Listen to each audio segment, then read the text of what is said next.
Bloomberg Audio Studios. Podcasts, radio, news. Talk about these geopolitical issues. You said I was joined on set here on The Pulse with former Vice President Mike Pence. We thank you so much for your time. Welcome to London. Thank you. Thanks for having me on. It's a thrill to have you. Well, as my colleague Francine just said, it's a big day in Washington today. We have Crown Prince Mohammed bin Salman coming and visiting President Donald Trump as well. This is a relationship that's really deepened over the last couple of years, and certainly since his trip to Riyadh in May as well. What do you make of that deepening alliance between the United States and the Middle East? You would think that these are two places that would be in competition when it comes to the oil markets, when it comes to defense. We're seeing the opposite. What do you think? Well, I think it's important to remember the very first days of our administration, back in 2017, President Trump's first international trip was to a conference of Arab nations in Riyadh.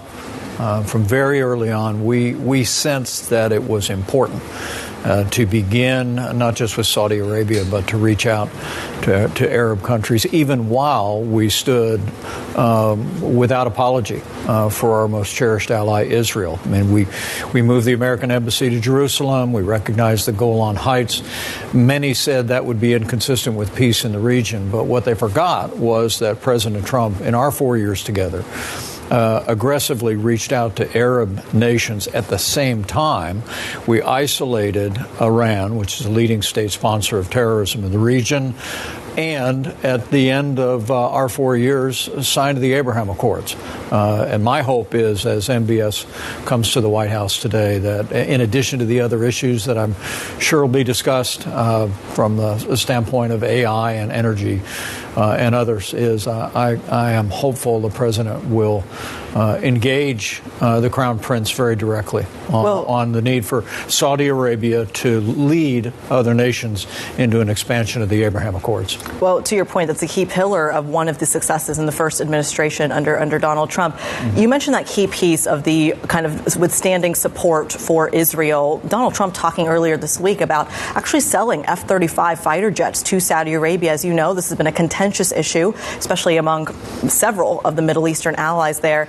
Do you think this is going to have ripple effects? If you sell F-35 jets to Saudi Arabia, are more other nations going to be knocking at America's door? And is that a good thing? Well, the F-35 is our most advanced aircraft, stealth technology, and I'm very confident that as the president gives consideration to the sale of F-35s to Saudi Arabia or any other country that'll put the interest of America first. It's extremely important in any sale that we ensure that that technology does not make its way into China's hands or into the hands of other adversarial nations. And so I have concerns about the sale of F-35s to Saudi Arabia or any nation that could not assure the United States that technology and the great advancements that we've made with the F-35 don't fall into the hands of nations that are hostile to our interests. You're not alone in those concerns. Have you seen this before in your time as vice president, the sale of this high technology, one of America's finest, to countries that maybe don't rise to the ranks of some of the other closer allies? Well, I think one of the things that our administration did in our 4 years was recognize that China is the greatest economic and strategic threat facing the United States. And we imposed historic tariffs on China. We brought China to the table for the Phase 1 trade deal, which you may remember from January of 2020. But I have concerns that with the administration allowing TikTok to continue to operate, despite the fact that Congress and the previous administration passed a law saying it must be sold or banned within a set period of time. And the recent arrangement to allow NVIDIA to sell significant chip technology to China just simply in exchange for a revenue sharing agreement with the United States. I think it's absolutely essential that we continue to put the security of the United States and our ability to defend our interests and our treaty allies across the region as China continues its military provocations and its extraordinary investments in its own military technology. And that would be my concern with any weapons sale to any country around the world. Well, Vice President, let's continue our tour around the world and talk there about China and the relationship, the deepening relationship, it seems, with not only Russia, but India as well. Earlier this year, we had images of Vladimir Putin, Narendra Modi, and Xi Jinping arm in arm at the Shanghai Cooperation Organization. I was in Washington at the time, and they really caused shockwaves in terms of this axis that you are seeing on the other side of the ocean, on the other side of the Pacific. Do you feel like those images, as they were interpreted at the time, showed that the United States is losing its dominance on the world stage? Well, I think there's no question that nature abhors a vacuum. And that's equally true on the world stage. The previous administration, in so many ways, projected weakness on the world stage. The disastrous withdrawal from Afghanistan. The Biden administration actually, after inflation, actually cut military spending in the United States. And particularly after Afghanistan, we saw Russia launch its brutal and unprovoked invasion into Ukraine.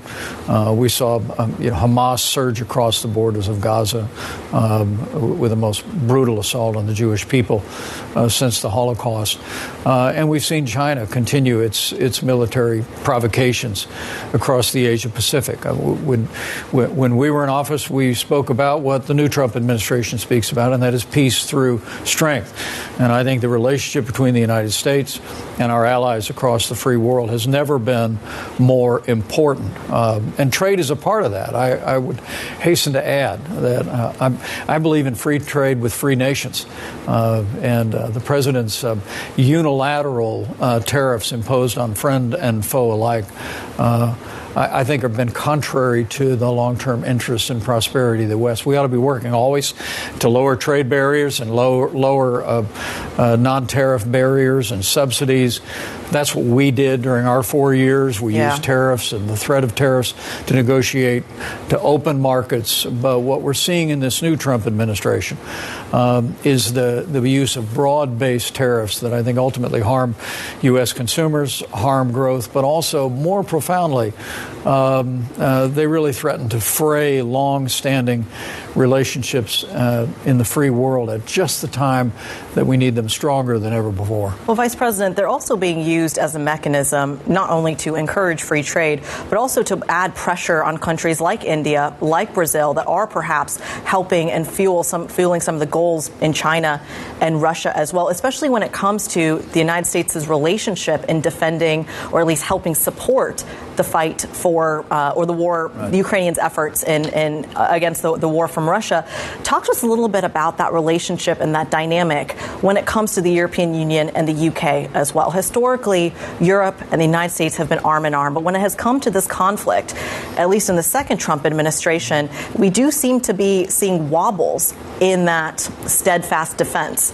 Donald Trump has, on the campaign trail, and of course in this year, promised and assured the global community there would not only be a ceasefire, but a lasting agreement based on his friendship with Vladimir Putin. Why has that not come to fruition in your minds? Well, well, first off, I've been a steadfast supporter of U.S. military assistance to Ukraine. I mean, Russia's unprovoked invasion has cost hundreds of thousands of lives.